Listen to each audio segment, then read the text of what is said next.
ದಿಢೀರ್ ಅಂತ ಇಳಿಕೆ ಆಗುತ್ತಾ? ಚಿನ್ನ ಬೆಳ್ಳಿ ಬೆಲೆಯಲ್ಲಿ ಭಾರಿ ಒಂದು ಕೋಲಾಹಲ ಆಗಬಹುದು. ಹೌದು ವೀಕ್ಷಕರೇ, ಯಾವಾಗ ಯುದ್ಧಗಳು ನಿಂತು ಹೋಯ್ತು ನೋಡಿ, ಅವಾಗಿಂದ ಬಂಗಾರ ಬೆಳ್ಳಿ ಬೆಲೆ ಭಾರಿ ಒಂದು ಇಳಿಕೆ ಆಗುತ್ತೆ ಅಂತ ತಜ್ಞರು ಹೇಳ್ತಾ ಇದ್ದಾರೆ.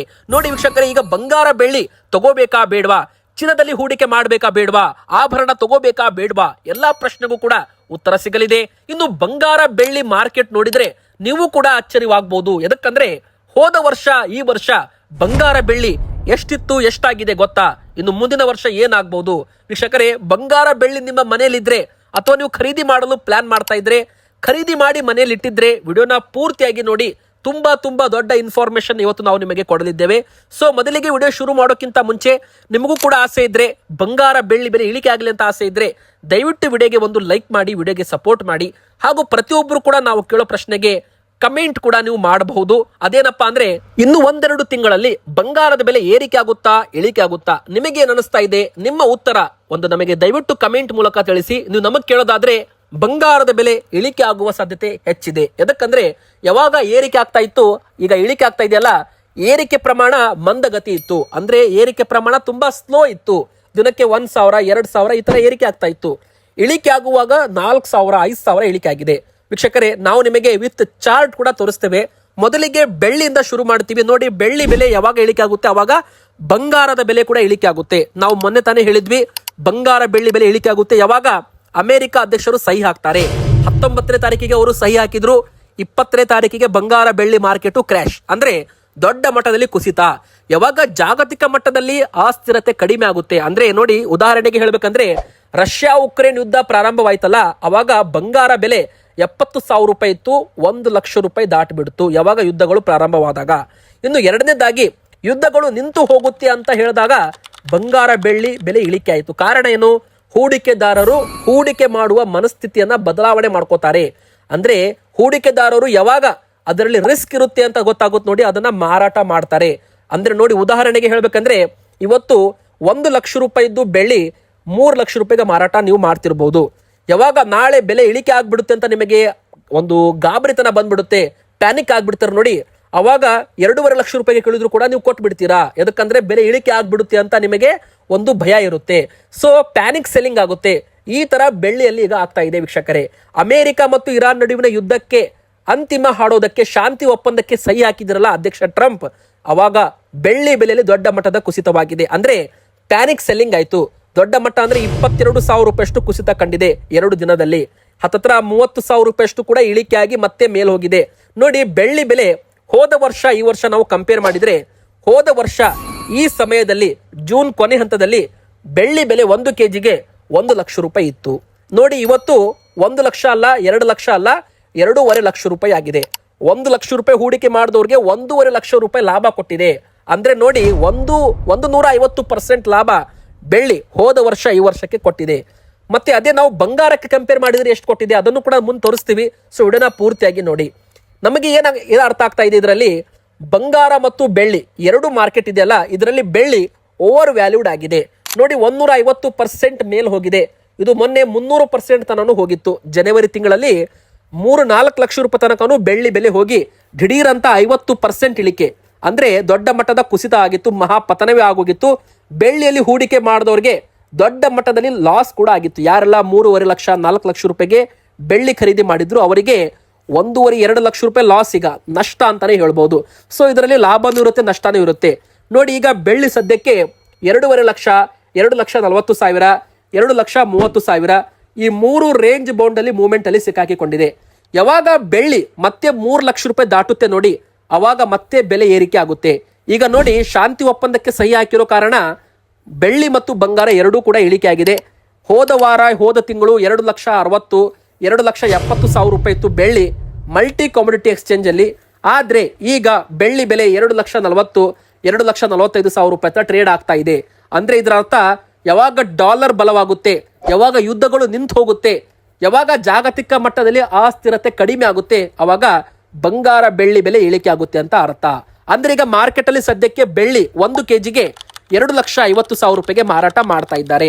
ಅದೇ ತರ ಬಂಗಾರ ಕೂಡ ಇದೇ ತರ ಆಗಿದೆ ವೀಕ್ಷಕರೇ. ಆದ್ರೆ ಬೆಳ್ಳಿಗೆ ಕಂಪೇರ್ ಮಾಡಿದ್ರೆ ಬಂಗಾರ ಓವರ್ ವ್ಯಾಲ್ಯೂಯೇಷನ್ ಆಗಿಲ್ಲ ಅಂತ ಇಲ್ಲಿ ತಜ್ಞರು ಲೆಕ್ಕಾಚಾರ ಮಾಡಿದ್ದಾರೆ. ಯಾವ ತರ? ಬೆಳ್ಳಿ ಹೋದ ವರ್ಷ 2025 ಜೂನ್ ಜುಲೈಯಲ್ಲಿ 1,00,000 ಇತ್ತು. ಆದರೆ ಈ ವರ್ಷ 2,50,000 ರೂಪಾಯಿ, 1.5 ಲಕ್ಷ ಲಾಭ.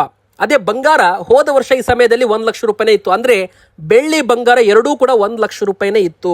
ಆದ್ರೆ ಕಂಪೇರ್ ಮಾಡಿದ್ರೆ ಇದು 10 ಗ್ರಾಮ್, ಅದು 1 kg ಮಾತ್ರ. ಆದ್ರೆ ಬಂಗಾರ ಎಷ್ಟು ಕೊಟ್ಟಿದೆ? 1,00,000 ರೂಪಾಯಿ ಹೂಡಿಕೆ ಮಾಡಿದ್ರೆ 1.5 ಲಕ್ಷ ಕೊಟ್ಟಿದೆ. ಅಂದ್ರೆ ಟೋಟಲ್ 1,50,000 ರೂಪಾಯಿ ಲಾಭ. ಬೆಳ್ಳಿ 2.5 ಲಕ್ಷ ಆಗಿತ್ತು, ಅಂದ್ರೆ 1,50,000 ಲಾಭ. ಸೊ ಬೆಳ್ಳಿ ಓವರ್ ವ್ಯಾಲ್ಯೂಷನ್ ಆಗಿದೆ ಬಂಗಾರಕ್ಕೆ ಕಂಪೇರ್ ಮಾಡಿದ್ರೆ.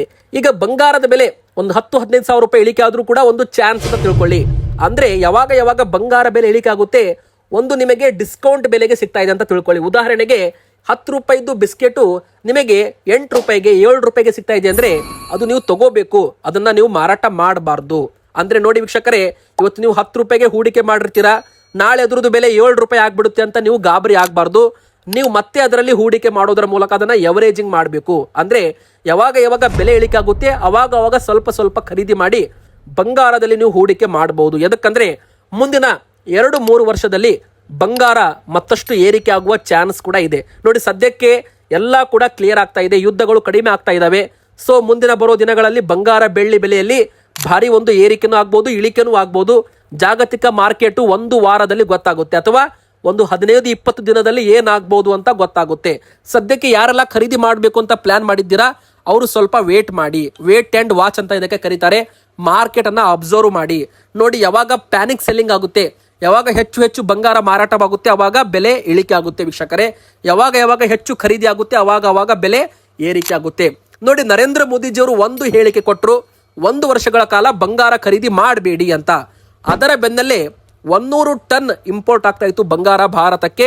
ಅದು 70% ಕುಸಿತವಾಗಿ 30 ಟನ್ಗೆ ಬಂದು ನಿಂತಿದೆ. ಅಂದ್ರೆ ಭಾರತದ ಒಂದು ನಿರ್ಧಾರದಿಂದಾಗಿ ಇಂಟರ್ನ್ಯಾಷನಲ್ ಮಾರ್ಕೆಟ್ ಬಂಗಾರದ್ದು ಗಡಗಡ ಅಂತ ಅಲಗಾಡಿ ಕುಸಿತ ಕಂಡಿದ್ದು. ಹೌದು, ಭಾರತದ ಒಂದು ನಿರ್ಧಾರದಿಂದಾಗಿ ಬಂಗಾರದ ಬೆಲೆ ದೊಡ್ಡ ಕುಸಿತವಾಗಿದೆ. ನೋಡಿ ಆಮದು ಸುಂಕ 6% ಇತ್ತು, ಲಕ್ಷಕ್ಕೆ 6,000 ರೂಪಾಯಿ ಇತ್ತು. ಅದನ್ನ 15%ಗೆ ಏರಿಕೆ ಮಾಡಿದ್ರು. ಅಂದ್ರೆ ಲಕ್ಷಕ್ಕೆ 15,000 ರೂಪಾಯಿ ಇಂಪೋರ್ಟ್ ಡ್ಯೂಟಿ ಬಂಗಾರದ ಮೇಲೆ ಬಿತ್ತು. ಅವಾಗ ಇಂಪೋರ್ಟ್ ಕಡಿಮೆ ಆಯಿತು. ಅಂದ್ರೆ ಹೂಡಿಕೆದಾರರು ಏನ್ ಮಾಡಿದ್ರು, ಬೆಲೆ ಏರಿಕೆ ಆಯಿತು ಅಂತ ಸ್ವಲ್ಪ ಹೂಡಿಕೆ ಮಾಡೋದನ್ನ ಭಾರತದಲ್ಲಿ ಕಡಿಮೆ ಮಾಡಿದ್ರು. ಸೊ ವೀಕ್ಷಕರೇ, ಇದರಿಂದಾಗಿ ಡಿಮ್ಯಾಂಡೇ ಕಡಿಮೆ ಆಗೋಯ್ತು, ಬಂಗಾರದ ಬೆಲೆನೇ ಕಡಿಮೆ ಆಗೋಯ್ತು. ಅಂದ್ರೆ ಸರ್ಕಾರ ಹಾಕಿರೋ ಟ್ಯಾಕ್ಸ್ ಅಷ್ಟೇ ಇದೆ, ಲಕ್ಷಕ್ಕೆ 15,000 ರೂಪಾಯಿ ಅಷ್ಟೇ ಇದೆ. ಆದ್ರೆ 1 ಲಕ್ಷ ರೂಪಾಯಿ ಇದ್ದ ಬಂಗಾರ ಕಡಿಮೆ ಆಗಿದೆ, ಅಂದ್ರೆ ಬೆಲೆಯಲ್ಲಿ ಇಳಿಕೆ ಆಗಿದೆ ವಿನಃ ಟ್ಯಾಕ್ಸ್ ಇಳಿಕೆ ಆಗಿಲ್ಲ. ನೋಡಿ ವೀಕ್ಷಕರೇ, ಈಗ ಬಂಗಾರ ತಗೋಬೇಕಾ ಬೇಡವಾ?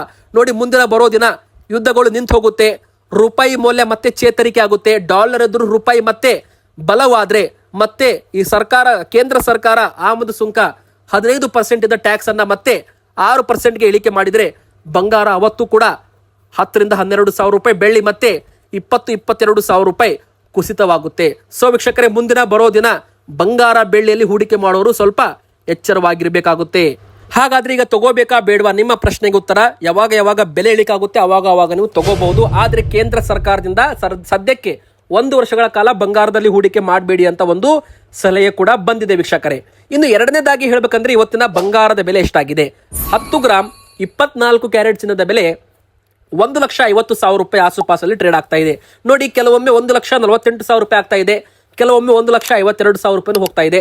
ಸೊ ಇಲ್ಲಿ ಎವರೇಜಿಂಗ್ ಅಲ್ಲಿ ನಿಮಗೆ 1.5 ಲಕ್ಷ ರೂಪಾಯಿ 24 ಕ್ಯಾರೆಟ್ 10 ಗ್ರಾಮ್ ಈಗ ಸಿಗಬಹುದು. ಮುಂದಿನ ಬರೋ ದಿನ ಬೆಲೆ ಇನ್ನಷ್ಟು ಇಳಿಕೆ ಆಗೋ ಸಾಧ್ಯತೆ ಕೂಡ ಇರುವಂತದ್ದು ವೀಕ್ಷಕರೇ. ಸೊ ಇನ್ನೊಂದು ಕಡೆಗೆ ಹೇಳ್ಬೇಕಂದ್ರೆ ಬಂಗಾರ ತಗೊಳ್ಳುವಾಗ ಯಾವ ತಪ್ಪುಗಳನ್ನ ನೀವು ಮಾಡಬಾರ್ದು. ಕಡ್ಡಾಯವಾಗಿ ಹಾಲ್ ಮಾರ್ಕ್ ಇದ್ದ ಬಂಗಾರ ತಗೊಳ್ಳಿ, ಹಾಲ್ ಮಾರ್ಕ್ ಇಲ್ಲ ಅಂದ್ರೆ ಆ ಬಂಗಾರ ತಗೋಬೇಡಿ. ಯಾಕಂದ್ರೆ ಮೋಸ ಕೂಡ ನಿಮಗೆ ಆಗೋ ಚಾನ್ಸ್ ಇದೆ. ಇನ್ನು ಎರಡನೇದಾಗಿ ಹೇಳ್ಬೇಕಂದ್ರೆ 22 ಕ್ಯಾರೆಟ್ 18 ಕ್ಯಾರೆಟ್ ಅಂತ ಬರುತ್ತೆ. 18 ಕ್ಯಾರೆಟ್ಗೆ ಕಂಪೇರ್ ಮಾಡಿದ್ರೆ ನೀವು 22 ಕ್ಯಾರೆಟ್ ಬಂಗಾರ ತಗೊಳ್ಳಿ. ಸಾಲ ತಗೊಳ್ಳುವಾಗ ನಿಮಗೆ 22 ಕ್ಯಾರೆಟ್ ಬಂಗಾರಕ್ಕೆ ಈಸಿಯಾಗಿ ಬೇಗ ಸಾಲ ಸಿಗುತ್ತೆ. ಯಾಕಂದ್ರೆ ಅದರಲ್ಲಿ 91.6% ಬಂಗಾರ ಇರುತ್ತೆ, ವ್ಯಾಲ್ಯೂಷನ್ ಕೂಡ ಚೆನ್ನಾಗಿ ಬರುತ್ತೆ. ಇನ್ನು ನೀವು ಇವತ್ತು ಬಂಗಾರದಲ್ಲಿ ಹೂಡಿಕೆ ಮಾಡಬೇಕು ಅಂತ ಪ್ಲಾನ್ ಮಾಡ್ತಾ ಇದ್ರೆ ದಯವಿಟ್ಟು ಆಭರಣದಲ್ಲಿ ಹೂಡಿಕೆ ಮಾಡಬೇಡಿ. ಗಟ್ಟಿ ಬಂಗಾರ ತಗೊಳ್ಳಿ, ಇಲ್ಲ ETF ಅಂತ ಬರುತ್ತೆ, ಆನ್ಲೈನ್ ETFs ಅಂದ್ರೆ ಎಕ್ಸ್ಚೇಂಜ್ ಟ್ರೇಡೆಡ್ ಫಂಡ್ ಅಂತ ಬರುತ್ತೆ. ಅಂಡರ್ ಸೆಬಿ ರಿಜಿಸ್ಟರ್ಡ್ ಇರಬೇಕು. Security exchange board of India ಅಂತ ಇದೆ, ಅದರ ಅಂಡರ್ ಬರುವ, ಅಂದ್ರೆ ಷೇರು ಮಾರುಕಟ್ಟೆ ಅಂಡರ್ ಬರುವ ಬಂಗಾರ ಮತ್ತು ಬೆಳ್ಳಿಯ ETF ಗಳನ್ನ, ಎಕ್ಸ್ಚೇಂಜ್ ಟ್ರೇಡೆಡ್ ಫಂಡ್ ಗಳನ್ನ ನೀವು ತಗೋಬಹುದು ವೀಕ್ಷಕರೇ. ಅದರಲ್ಲಿ ಹೂಡಿಕೆ ಮಾಡಿದ್ರೆ ಮೇಕಿಂಗ್ ಚಾರ್ಜ್ ಇರಲ್ಲ. ಆಭರಣ ಎದಕ್ಕೆ ತಗೋಬಾರ್ದು? ಆಭರಣದಲ್ಲಿ ಮೇಕಿಂಗ್ ಚಾರ್ಜ್ ಅಂತ ಇರುತ್ತೆ. ಇವತ್ತು ನೀವು 1 ಲಕ್ಷ ರೂಪಾಯಿದ್ದು ಒಂದು ಆಭರಣ ತಗೊಂಡಿರ್ತೀರಾ, ಒಂದು ಬಂಗಾರದ ನೆಕ್ಲೆಸ್ ಆಗಿರ್ಬೋದು, ಒಂದು ಉಂಗುರ ತಗೊಂಡಿರ್ತೀರಾ. ಅದರ ಮೇಲೆ 10% ಅಂತ ಒಂದು ಮೇಕಿಂಗ್ ಚಾರ್ಜ್ ಹಾಕಿರ್ತಾರೆ. ಲಕ್ಷಕ್ಕೆ 10,000 ರೂಪಾಯಿ. ನೀವು ಅದನ್ನು ತೊಗೊಂಡ್ಬಿಟ್ಟು ಹೊರಗಡೆ ಬಂದು ಮತ್ತೆ ವಾಪಸ್ ಅಂಗಡಿಗೆ ಹೋಗಿ ಬೇಡ ಕ್ಯಾನ್ಸಲ್ ಅಂತ ಹೇಳಿದರೆ ನಿಮಗೆ ಅವ್ರು 1 ಲಕ್ಷ ರೂಪಾಯಿ ಕೊಡಲ್ಲ, 90,000 ಕೊಡ್ತಾರೆ.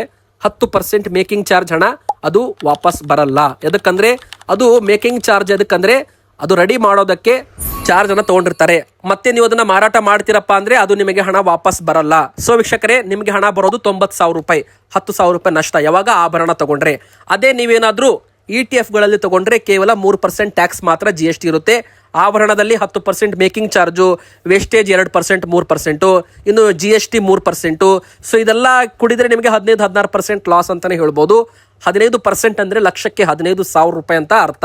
ಸೊ ಇನ್ನು ತೂಕದಲ್ಲಿ ನೀವು ಮೋಸ ಹೋಗ್ಬೋದು. ತೂಕದಲ್ಲಿ ಸ್ವಲ್ಪ ಹುಷಾರಾಗಿರಿ. ಬಂಗಾರ 10 ಗ್ರಾಮ್ಗೆ ಈಗ 1,50,000 ಇದೆ.